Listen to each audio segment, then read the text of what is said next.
What's up, guys? Playing a quick 1v1 here on the new competitive Lockout map.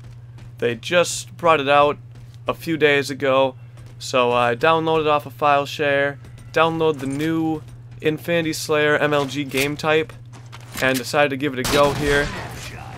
The map's actually really nice. It seems like they gave some room for sprint, so you'll notice like S2 here just seems bigger than in Halo 2. Maybe it's not, maybe it's just how Forge looks to me in this game.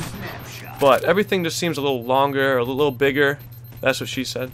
No, so it just seems bigger here. The map works really well though. It's actually really fun.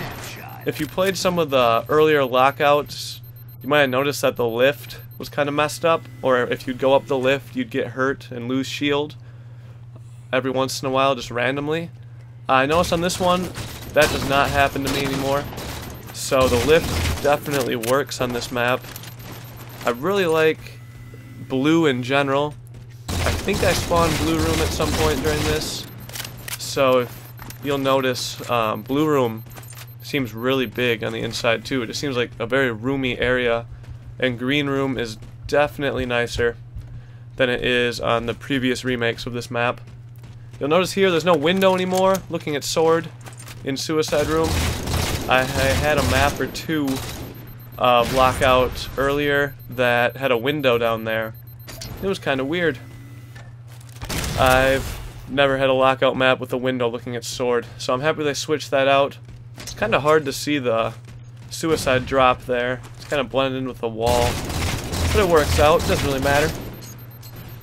All in all, this map's pretty sick. I actually hope they bring this into MLG. They're just testing it out right now, along with a lot of the stuff. They're testing out the new settings as well, which I was going to talk about. There's still ordnance. Where the hell did Captain go? Off the map. Alright.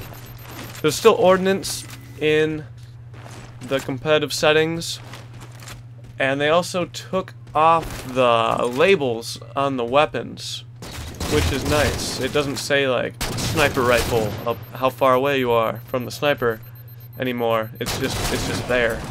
So when you're playing 1v1s, oh, there's blue room.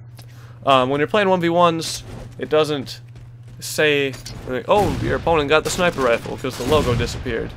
So it brings a little more variety and keeps it a little more intense because you don't know what they have weapon-wise. I feel like the ordnance drops make it a little difficult to strategize because you don't know exactly what your opponents have, because they can call down a weapon and you don't really see it. You might see it in 1v1, but you don't see it in team games really. You're not really paying attention to all these like half-second drops on the map. And I feel like especially in like 4v4, it can really surprise you when all of a sudden you get sticky detonated just out of nowhere and you blow up and die, because you didn't know that they had that weapon. And every map's gonna have just kind of random weapons based on what they get in their ordnance, which I think is just kind of weird. It makes it hard to strategize, and just makes the game, to me, seem less even and competitive. But maybe that's how people like it. I don't know.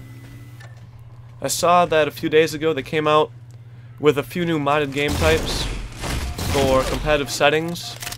There's one with no sprint, and it also has 90% damage modifier. So the BR is actually a 4-shot kill in that version, and the DMR stays at 5. And there's also no sprint. So I haven't played that one yet. I would like to download that sometime and get a gameplay up, just to show it off and see what works, what doesn't. And there's also another one, I guess, where they changed the respawn timer, and it's actually a 5-second respawn for Slayer modes, which would be ideal, I think, especially for team games. So I'll try and get a few gameplays of those up sometime this week. Thanks for watching.